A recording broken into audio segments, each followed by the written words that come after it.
আসসালামু আলাইকুম প্রিয় এসএসসি পরীক্ষার্থী ভাই ও বোনেরা, তোমরা যারা রাইট ফর্ম অফ ভার্ব নিয়ে অনেক চিন্তিত তাদের জন্য আজকের এই ভিডিওতে আমি তোমাদের খুবই সহজভাবে রাইট ফর্ম অফ ভার্ব পড়াবো। তো দেখো, তোমরা রাইট ফর্ম অফ ভার্ব নিয়ে খুবই চিন্তিত যে ভাইয়া রাইট ফর্ম ভার্বের 10 মার্ক আছে, আমরা এই টপিকটা কিভাবে খুব সহজে শেষ করব। তো দেখো, আমি তোমাদের রাইট ফর্ম ভার্ব নিয়ে সবচেয়ে সহজ এবং খুবই গুরুত্বপূর্ণ 15টা রুলস নিয়ে আলোচনা করব এবং পরবর্তী ভিডিওতে আমি তোমাদের বোর্ড কোশ্চেন প্র্যাকটিস করাবো। তো ভিডিওটি তোমরা শেষ পর্যন্ত দেখো, আশা করি রাইট ফর্ম অফ ভার্ব নিয়ে তোমাদের আর কোনো চিন্তা থাকবে না। তো এখন আমরা দেখব রুল নাম্বার 1। আচ্ছা, রুল নাম্বার 1, যদি সেন্টেন্সে ইস্টারডে, অ্যাগো, ওয়ান্স, লাস্ট, তারপর হচ্ছে that day, day before yesterday, এই সকল ওয়ার্ড যদি দেখতে পাও কোনো সেন্টেন্সে, তাহলে তোমরা বুঝে নিবা ওই সেন্টেন্সটা পাস্ট টেন্সে দেওয়া আছে। তাহলে ওই সেন্টেন্সের ভার্বটি হবে তোমাদের ভি টু, অর্থাৎ পাস্ট টেন্সে হবে। যেমন আমরা একটা প্র্যাকটিস দেখে নিই, যেখানে বলছে দ্য বয়, এই দেখো, the boy go home yesterday. তো এখানে দেখো, এখানে তোমাদের ইয়েস্টারডে দেওয়া আছে। দেখো, এখানে তোমাদের ইয়েস্টারডে দেওয়া আছে, তাহলে ইয়েস্টারডে দেওয়া থাকার কারণে এই সেন্টেন্সটা হচ্ছে তোমাদের পাস্ট টেন্সে। তাহলে এখানে গো দেওয়া আছে, তাহলে গোটাকে আমরা ওয়েন্ট করছি। কেন ওয়েন্ট করছি বলতে পারবা? কারণ হচ্ছে আমরা এই সেন্টেন্সটা পাস্ট টেন্সে পেয়েছি। তাহলে তোমরা 1 নম্বর রুলসটা আশা করে বুঝতে পারছো। আর এই পিডিএফটা তোমরা আমার কাছ থেকে পেতে পারো। যারা যারা পিডিএফটা পেতে ইচ্ছুক তারা অবশ্যই কমেন্ট করবে, আমি তোমাদেরকে পিডিএফ এর লিঙ্ক দিয়ে দেবো।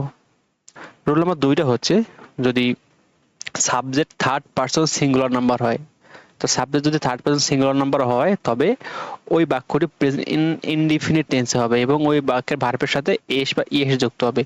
তাহলে ভাই বলতে পারো, ভাই থার্ড পারসন সিঙ্গুলার নাম্বার কি কি? দেখো, থার্ড পারসন সিঙ্গুলার নাম্বার হচ্ছে হি, শি, ইট এবং কোনো কিছুর নাম, যেমন কোনো ব্যক্তির নাম হতে পারে, কোনো বস্তুর নাম হতে পারে, এগুলো হচ্ছে থার্ড পারসন সিঙ্গুলার নাম্বার। তাহলে থার্ড পারসন সিঙ্গুলার নাম্বার কি? এগুলো। এখন যদি থার্ড পারসন সিঙ্গুলার নাম্বার তোমার ওই কোনো সেন্টেন্সের সাবজেক্ট হিসেবে বসে, তাহলে ওই সেন্টেন্সের ভার্বের সাথে এস বা ইএস যুক্ত করতে হবে। যেমন দেখো, এখানে দেওয়া আছে ডিজার, কিন্তু এখানে দেওয়া আছে রবিন, তাহলে রবিন থাকার কারণে ডিজারের সাথে একটা এস যুক্ত হয়েছে, কারণ রবিন হচ্ছে থার্ড পারসন সিঙ্গুলার নাম্বার।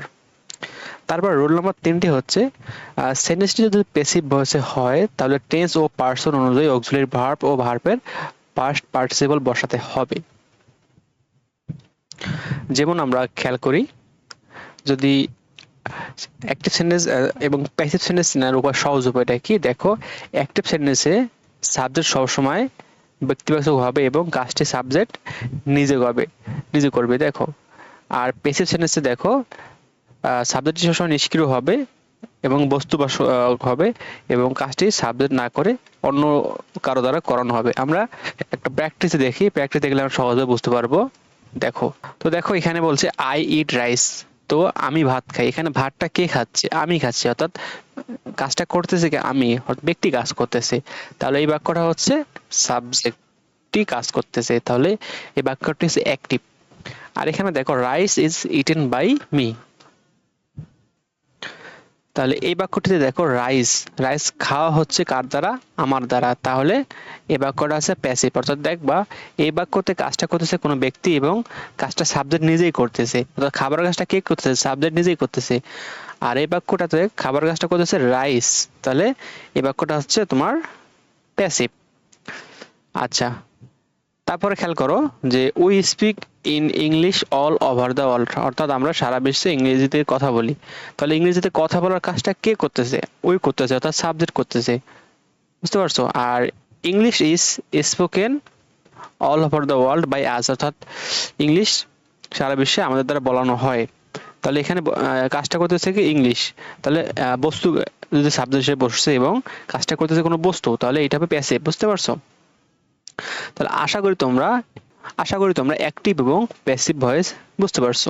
কোনো সেন্টেন্সটি প্যাসিভ হয়ে থাকে, অর্থাৎ যদি কোনো সেন্টেন্স প্যাসিভ হয়ে থাকে, সেক্ষেত্রে আমরা ওই সেন্টেন্সের রাইট ভার্বটা কিভাবে করব? সেক্ষেত্রে আমাদের ওই সেন্টেন্সের যে মেইন ভার্বটা আছে সেটার সামনে সেটা ওই সেন্টেন্সের যে মেইন ভার্বটা আছে সেই মেইন ভার্বটাকে আমরা পাস্ট পার্টিসিপল ফর্মে করব, আর এবং অক্সিলারি ভার্ব বসাবো সাবজেক্ট অনুযায়ী। অর্থাৎ যদি সাবজেক্ট যদি থার্ড পারসন সিঙ্গুলার নাম্বার হয়, তাহলে এমি স্যার বা ওয়াজ স্যার এসব আমরা ঠিক সাবজেক্ট অনুযায়ী বসাবো। তাহলে সাবজেক্ট অনুযায়ী কোন ভার্ব বসাবো সেটা আমরা তোমাদের পরে বলে দেবো। তো আপাতত মনে রাখো, যদি কোনো প্যাসিভ সেন্টেন্স তোমরা পাও তাহলে ওই প্যাসিভ সেন্টেন্সের মেইন ভার্বটাকে তোমরা পাস্ট পার্টিসিপল ফর্মে করে দেবা। বুঝতে পারছো? আচ্ছা, এরপর আসো আমরা 4 নম্বর রুলসটা খেয়াল করি। 4 নম্বর রুলসে বলা হয়েছে যদি কোনো সেন্টেন্সে যদি ক্যান, কুড, শ্যাল, শুড এইসব যদি থাকে, তো এদের পরে তোমাদের ভার্বের বি অন হয়। আর যদি এগুলো যদি কোনো প্যাসিভ ভয়েসে বসে, তাহলে প্যাসিভ ভয়েসে বসলে তোমরা এদের পরে একটা বি যুক্ত করবা এবং মূল ভার্বের সাথে ভি3 করে দিবা। অর্থাৎ তোমরা সহজভাবে বলতে গেলে যদি দেখো যে কোনো কোনো সেন্টেন্সে যদি প্যাসিভ ভয়েসে করা থাকে, যেমন the work can do immediately, অর্থাৎ এই সেন্টেন্সটা প্যাসিভ ভয়েসে করানো আছে। অর্থাৎ এখানে দেখো দা ওয়ার্ক একটা বস্তু সাবজেক্ট এবং কাজটা কিন্তু অন্যজন করতেছে। দা ওয়ার্ক তো নিজে কাজ করতে পারে না, কাজটা অন্যজন করতেছে। তো এই জন্য এই বাক্যটাতে তোমরা খেয়াল করবা যে ক্যান যে দেওয়া আছে এটা হচ্ছে একটা মডেল ভার্ব, আর সেন্টেন্সটা যদি প্যাসিভ ভয়েসে করতে হবে তাহলে ক্যানের সাথে একটা বি যুক্ত হবে এবং মূল ভার্বের ভিতরে। এই জন্য আমরা ক্যান বি ডান বসাইছি। বুঝতে পারছো? আচ্ছা, আমরা এখন রুল 5 নিয়ে আলোচনা করব। রুল 5 নম্বর হচ্ছে যদি কোনো সেন্টেন্সে আমরা just, just now, already, recently, lately এইসব ওয়ার্ড দেখতে পাই, তাহলে তা প্রেজেন্ট পারফেক্ট টেন্সে হয়। অর্থাৎ ওই বাক্যটা তোমাদের প্রেজেন্ট পারফেক্ট টেন্সে হবে। তা ভাইয়া প্রেজেন্ট পারফেক্ট টেন্স হলে কি করতে হবে? যদি প্রেজেন্ট পারফেক্ট টেন্স হয় তাহলে মূল ভার্বের ভিতরে হবে এবং মূল ভার্বের সামনে একটি হ্যাভ বা হ্যাজ হিসেবে অক্সিলারি ভার্ব বসবে। তাহলে এখানে দেখো, এখানে বলছে Ritu takes her dinner just now. এখানে দেখতে পারতেছি আমরা একটা জাস্ট নাও দেওয়া আছে। তো জাস্ট নাও দেওয়া থাকার ফলে এখানে আমরা একটা প্রেজেন্ট, এই বাক্যটা হচ্ছে প্রেজেন্ট পারফেক্ট টেন্স হবে। তাহলে এখানে রাইট ভার্ব হচ্ছে টেক দেওয়া আছে, কারণ টেক দেওয়া থাকার ফলে এখানে আমাদের সঠিক ভার্বের ফর্মটা হবে হ্যাজ প্লাস টেকেন হয়েছে। কারণ হচ্ছে দেখো প্রেজেন্ট পারফেক্ট টেন্সের যে গঠন প্রণালী হচ্ছে সেটা হচ্ছে হ্যাভ হ্যাজ মূলের সাথে ভি3। তাহলে তোমরা আশা করি এই কয়েকটা ওয়ার্ড যদি দেখতে পাও তাহলে ওই বাক্যটি হবে প্রেজেন্ট পারফেক্ট টেন্সে। আচ্ছা, আমরা রুল নাম্বার এখন 6 দেখবো। এখানে বলছে দেখো সকল প্রিপজিশনের পরে ভার্বের সঙ্গে আইজে যুক্ত হয়। অর্থাৎ পৃথিবীতে যতগুলো প্রিপজিশন আছে সবগুলো প্রিপজিশনের পরে আমরা ভার্বের সাথে একটা আইএনজি যুক্ত করে দেব। তবে শুধুমাত্র টু এর পরে ভার্বের সাথে প্রেজেন্ট ফর্ম হয়।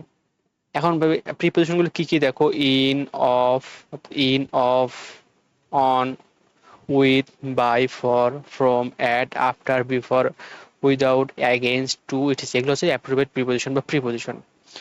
এগুলোর পরে যদি কোনো ওয়ার্ড দেখতে পাই তাহলে সেই ওয়ার্ডের সাথে আমরা, এগুলোর পরে যদি কোনো ভার্ব বসে সেই ভার্বের সাথে আমরা আইএনজি যুক্ত করে দেবো। যেমন দেখো he expressed his grief by say that the thief had stolen his watch.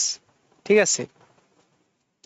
তো এখানে দেখো একটা প্রিপজিশন আছে এবং এরপরে তোমাদের সে ভার্বটা দিছে, তাহলে আমাদের এই সে ভার্বের রাইট ফর্ম কি হবে? সেইং হবে। এখানে এই জন্য আমরা এখানে সেইং বসাইছি। বুঝতে পারছো? কারণ প্রিপজিশনের পরে ভার্বের সাথে আইএনজি বসে। এখানে প্রিপজিশন হচ্ছে বাই এবং বাই এর পরে আমরা একটা ভার্ব আছে, এই জন্য এই ভার্বটাকে আমরা আইএনজি করছি। বুঝতে পারছো? সহজভাবে নিবা। তারপরে বাক্যটা আমরা খেয়াল করি। এখানে বলছে দেখো she went to New Market to bought a dress. তো আমরা জানি টু এর পরে ভার্বের বেস ফর্ম হয়, এজন্য এখানে ব্রোড অর্থাৎ ভি2 ফর্মে দেওয়া থাকার পরেও আমরা এখানে টু বাই বসাইছি, কারণ এখানে আমরা জানি টু এর পর ভার্বের প্রেজেন্ট ফর্ম হয়, এই জন্য আমরা টু বাই বসাইছি। বুঝতে পারছো? এবার রুল নাম্বার 7টা খেয়াল করে। রুল নাম্বার 7 হচ্ছে with a view to, look forward to, get use to. এটা হবে গেট ইউজ টু। বুঝতে পারছো? এটা হবে get use to, get use to, prefer to, addicted to, devoted to, অর্থাৎ এগুলো ওয়ার্ডের পরে মূল ভার্বের সাথে আইএনজি যুক্ত হয়। তাহলে এগুলো এসব ওয়ার্ডের পরে মূল ভার্বের সাথে আইএনজি যুক্ত হয়। বুঝতে পারছো? তারপর একটা এক্সাম্পল খেয়াল করি যে rhythm went to public library with a view two. তাহলে উইথ এ ভিউ টু যেহেতু দেওয়া আছে সেহেতু আমাদের এই ভার্বের সাথে একটা আইএনজি যুক্ত করতে হবে। এই কারণে আমাদের এই ভার্বটাকে রিডিং করা হয়েছে। বুঝতে পারছো?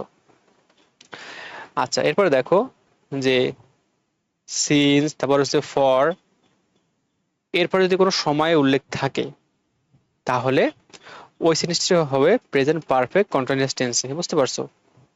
প্রেজেন্ট পারফেক্ট কন্টিনিউয়াস টেন্স হবে। যেমন আমরা খেয়াল করি সিন্স বা ফরের পরে যদি কোনো সময় উল্লেখ থাকে, যেমন আমরা এই বাক্যটা খেয়াল করি ইফ রেইন ফর 2 আওয়ার্স, অর্থাৎ ফরের পরে এই যে ফর, এই ফরের পরে হচ্ছে 2 আওয়ার্স দেওয়া আছে। তো এই কারণে এখানে এই রেইনটা হচ্ছে প্রেজেন্ট পারফেক্ট কন্টিনিউয়াস টেন্স হয়ে গেছে। যেমন দেখো it has been raining for 2 hours, কেন প্রেজেন্ট পারফেক্ট? এখন বলতে পারো ভাই কেন প্রেজেন্ট পারফেক্ট কন্টিনিউয়াস টেন্স হইলো? দেখো এখানে বলা হয়েছে হি হ্যাজ, আমরা জানি যে ফর সিন্স বা ফরের পর যদি কোনো সময় উল্লেখ থাকে তাহলে ওই সেন্টেন্সটা প্রেজেন্ট পারফেক্ট কন্টিনিউয়াস টেন্স হয়। এই কারণে হি হ্যাজ বিন রেইনিং এই বাক্যটা হচ্ছে তোমার প্রেজেন্ট পারফেক্ট কন্টিনিউয়াস টেন্সে হয়েছে। এরপরে আমরা রুল নাম্বার 9টা খেয়াল করি। দেখো রুল নাম্বার 9টা হচ্ছে খুবই সহজ।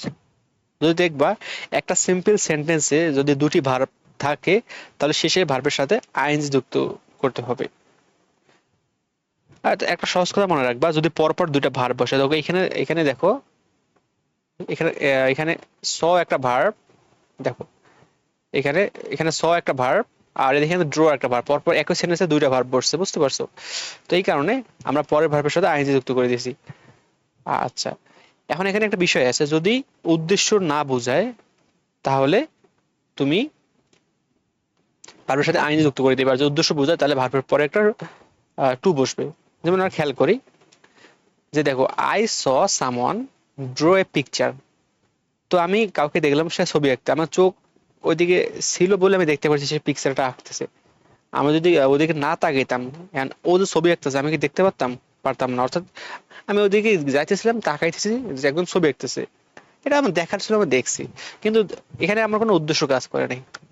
কিন্তু দেখো I went to DMC see my ill relative, অর্থাৎ আমি ঢাকা মেডিকেল কলেজে গিয়েছিলাম, ডিএমসি 15 বছর ঢাকা মেডিকেল কলেজ, আবার এক অসুস্থ রোগীকে দেখতে, অসুস্থ আত্মীয় স্বজনকে দেখতে। তুমি যে ঢাকা মেডিকেল কলেজ গিয়েছো একটা উদ্দেশ্য নিয়ে গেছো, এই কারণে ভার্বের আগে একটা টু বসছে, বুঝতে পারছো? অর্থাৎ মনে রাখবা যদি উদ্দেশ্য বোঝায় সেক্ষেত্রে ভার্বের আগে একটা টু বসবে, আর উদ্দেশ্য না বোঝালে ভার্বের সাথে আইএনজি যুক্ত করতে হবে। তো রুল নম্বর 9টা খুবই সহজ। এবার রুল নাম্বার আমরা 10-এ যাব। দেখো দেখো রুল নাম্বার 10টা খুবই সহজ, যে ইফ যুক্ত ক্লোজটি যদি প্রেজেন্ট ইনডিফিনিট টেন্স হয় তাহলে অপর ক্লোজটি ফিউচার ইনডিফিনিট টেন্সে হবে। তো শর্টকাটে দেখো if plus place in indefinite plus future indefinite. আচ্ছা দেখো ইফ ইউ ওয়ার্ক স্লোলি, এখানে দেখো কমার, এখানে দুইটা সেন্টেন্স, এখানে একটা সেন্টেন্স, এখানে একটা সেন্টেন্স, ঠিক আছে? তো মনে রাখবা ইফ যুক্ত সেন্টেন্সটি যদি প্রেজেন্ট ইনডিফিনিট টেন্স হয় তাহলে পরের সেন্টেন্সটি হবে ফিউচার ইনডিফিনিট। দেখো ইফ যুক্ত সেন্টেন্সটি হচ্ছে ইউ ওয়ার্ক, তা প্রেজেন্ট ইনডিফিনিট দেওয়া আছে, তাহলে এটা আমাদের করতে হবে ফিউচার ইনডিফিনিট টেন্সে। তাহলে ফিউচার ইনডিফিনিট টেন্স করার জন্য আমরা উইল প্লাস ভার্বের ভি1 বসাইছি। এটা হচ্ছে ফিউচার ইনডিফিনিট টেন্সের গঠন প্রণালী, বুঝতে পারছো? তাহলে রুল নম্বর 10টা শেষ। আচ্ছা আমরা এখন রুল নম্বর 11-এ যাব। এখানে বলছে রুল নম্বর 11, আমি দুইভাবে তোমাদের রুলসটা দিয়েছি, তারপর আমরা নিচের রুলসটা একটু ফলো করি। যদি দেখবা যে অ্যান্ড অর বাট এই সকল কনজাংশন দ্বারা যদি ভার পর পর বসে একসাথে তাহলে একই ফর্মে বসবে। আমরা একটা প্র্যাকটিসে দেখি, দেখো যে he decided to take it and distribute it among all. তো দেখো এখানেও ডিসাইডেড দেওয়া আছে ভার্ব, এবং এখানেও ডিস্ট্রিবিউট ভার্ব দেওয়া আছে, এবং দুটো একই রকম দেখতে, আর এবং কনজাংশন অ্যান্ড দ্বারা যুক্ত হয়েছে, কনজাংশন অ্যান্ড দ্বারা যুক্ত হয়েছে, যার কারণে আমরা একই একই ফর্মে আনবো। তাহলে এখানে ডিসাইডেড দেওয়া আছে, তাহলে এই জন্য এদিকে এখানে ডিস্ট্রিবিউট করেছি, বুঝতে পারছো? তারপর রুল নাম্বার 12টি খেয়াল করি আমরা। দেখো সেন্টেন্সে যদি দুটি ভার্ব থাকে এবং পরবর্তী ভার্বের সাথে আইনজি যুক্ত করতে হবে। এই রুলসটা আমরা অলরেডি আগে করেছি, এই রুলসটা আবার এখানে আসছে।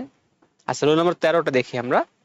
রুল নাম্বার 13টি বলা আছে রাইট ফ্রম ভার্বের কোথাও ব্র্যাকেটে বি থাকলে সেই শূন্যস্থানে বি এর পরিবর্তে এম এস আর ওয়াস আর ব্যবহৃত হবে। অর্থাৎ এখানে দেখো in winter badminton be a favourite game in our country, তো এখানে বি দেওয়া আছে, তাহলে এখানে বি দেওয়া থাকলে আমরা এই পাঁচটার যে কোনো একটা বসাবো। এখন মনে রাখবা যদি প্রেজেন্ট টেন্স হয় সেক্ষেত্রে এম এস আর বসবে, আর পাস্ট টেন্স হলে ওয়াস আর বসবে। তাহলে এখানে হচ্ছে ইজ হবে, কারণ আমরা প্রতি বছর শীতকালে আমরা ব্যাডমিন্টন খেলে থাকি, এই জন্য এখানে ইজ হবে। আর খেয়াল করবা, there lived a king who be very fond of gold. তো এখানে এটা পাস্ট টেন্সে দেওয়া আছে, কারণ এখানে ইডি করা আছে, তাহলে এখানে হবে ওয়াস, এখানে হবে ওয়াস। বুঝতে পারছো? তাহলে এই বাক্যটা তোমরা আসলে বুঝতে পারছো, ঠিক আছে।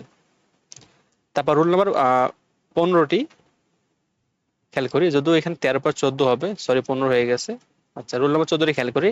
দেখো, রাইট ফ্রম আ ভার্বে, কোথাও ব্র্যাকেটে নট থাকলে সেই শূন্যস্থানে ডু নট, ডাজ নট এবং ডিড নট বসাবো।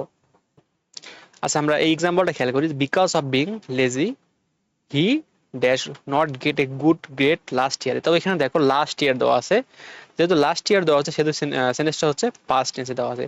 তাহলে পাস্ট টেন্সে দেওয়া থাকলে সেটা সেই জন্য ডিড বসবে, কারণ ডু এবং ডাজ বসে প্রেজেন্ট টেন্সে, ডিড বসে পাস্ট টেন্সে, ঠিক আছে। তাহলে এখানে যদি, যেহেতু এটা পাস্ট টেন্সে দেওয়া আছে, সেখানে সেজন্য আমরা ডিড আনবো, তাহলে ডিড নট হবে, তাহলে ডিড নট হবে। বুঝতে পারছো? তাহলে ডিড নট হবে, তাহলে এটা এখানে ডিড নট। আচ্ছা, আমরা এই বাক্যটা খেয়াল করি। এখানে বাক্যে বলা হয়েছে he dash not follow routine in his life, it is very bad. তো এই বাক্যটা প্রেজেন্ট টেন্সে দেওয়া আছে। তো আমরা জানি প্রেজেন্ট টেন্সে দেওয়া থাকলে ডু বা ডাজ বসে। এখন এখানে হি আছে, মানে থার্ড পারসন সিঙ্গুলার নাম্বার দেওয়া আছে, এখন এখানে বসবে ডাজ নট, তাহলে এখানে বসবে ডাজ নট, ডাজ নট। তো আশা করি তোমরা রাইট ফর্ম ভার্বটা খুব সহজভাবে বুঝতে পারছো। তো আমরা নেক্সট ভিডিওতে তোমাদের রাইট ফর্ম ভার্বের বোর্ড প্রশ্ন প্র্যাকটিস করাবো। তো তোমরা যারা আমাদের চ্যানেলে নতুন, তারা অবশ্যই আমাদের চ্যানেলটিকে সাবস্ক্রাইব করবে। আর ভিডিওটি ভালো লাগলে অবশ্যই একটি লাইক দিয়ে যাবে এবং কমেন্ট করবে। ধন্যবাদ সবাইকে।